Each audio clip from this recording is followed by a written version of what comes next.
Good morning, everybody. Welcome to today's devotion for July 20th. Today's devotion is titled God's Power on Display. And the Bible reading is from Job chapter 38, verses 24 to 38.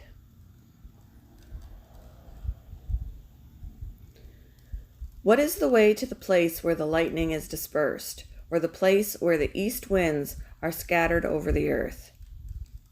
Who cuts a channel for the torrents of rain, and a path for the thunderstorm, to water a land where no one lives, an uninhabited desert, to satisfy a desolate wasteland, and make it sprout with grass?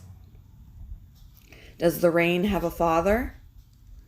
Who fathers the drops of dew? From whose womb comes the ice? Who gives birth to the frost from the heavens, when the waters become hard as stone, when the surface of the deep is frozen? Can you bind the chains of the Pleiades? Can you loosen Orion's belt? Can you bring forth the constellations in their seasons, or lead out the bear with its cubs? Do you know the laws of the heavens? Can you set up God's dominion over the earth? Can you raise your voice to the clouds and cover yourself with a flood of water? Do you send the lightning bolts on their way? Do they report to you, "Here we are"? Who gives the abyss wisdom, or gives the rooster understand? Ibis? I said abyss. I-B-I-S. Who gives the ibis? Ibis? Wisdom, or gives the rooster understanding? Who has the wisdom to count the clouds? Who can tip over the water jars of the heavens when the dust becomes hard and the clods of earth stick together?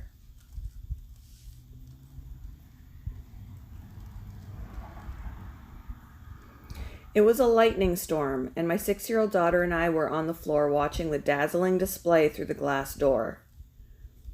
She kept repeating, "Wow, God is so big." I felt the same way.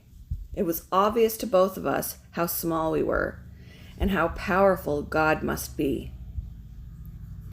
Lines from the book of Job flashed through my mind. What is the way to the place where the lightning is dispersed, or the place where the east winds are scattered over the earth? Job needed to be reminded of God's power. His life had fallen apart. His children were dead. He was broke. He was sick. His friends offered no empathy.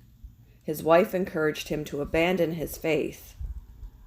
Eventually, Job asked God, "Why?" And he responded, "Out of a storm." God reminded Job of his control over the physical attributes of the world. This comforted him, and he responded, "My ears had heard of you, but now my eyes have seen you." In other words, now I get it, God. I see that you don't fit into my box. When life falls apart, sometimes the most comforting thing we can do is to lie on the floor and watch the lightning. To be reminded that the God who created the world is big enough and loving enough to take care of us too. We may even start singing our favorite worship songs that tell of the might and greatness of our God. Wow, this is another one I needed to hear today, you guys. When was the last time you saw God's power on display? What went through your mind as you witnessed his bigness? Thank you for joining me for today's devotion, and I hope you all have a wonderful day.